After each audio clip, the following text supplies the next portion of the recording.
Hello అమ్మా కోడలి పిల్ల, నేనమ్మా మీ మావయ్య గారిని స్వర్గం నుంచి మాట్లాడుతున్నాను. మావయ్య గారు ఏంటి స్వర్గం నుంచి మాట్లాడుతున్నారా? అక్కడ ఫోన్ ఫెసిలిటీ కూడా ఉందా? ఈ మధ్య జియోవాడు ఒక టవర్ వేశాడమ్మా. స్వర్గంలో అత్తయ్య గారిని కలిసారా మావయ్య గారు? అత్తకు మించిన అందగత్తెలు ఉన్నారమ్మా. ఇప్పుడు అత్త ఎందుకమ్మా? అంత అందగత్తులుంటే వాళ్ళతో డాన్స్ వేసుకోకుండా నాకెందుకు ఫోన్ చేశారు మావయ్య గారు? మన ఎదురింటి శంకర్రావు గారు లేడు?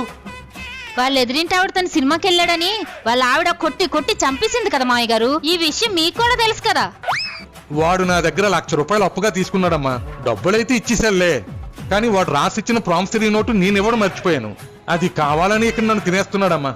అమ్మా పరుపు కింద ఉందేమో చూడమ్మా. ఉంది మావయ్య గారు. కొంపదీసి ఆ నోటు మీకు ఇవ్వడానికి నన్ను గాని మీ అబ్బాయిని గాని చచ్చిపోమంటారా ఏంటి?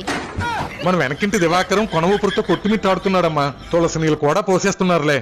నువ్వేదోలాగా ఆయన చేతులు పెట్టేసావనుకో, ఆయన మీదకి వచ్చినప్పుడు నా చేతులు పెట్టేస్తాలే.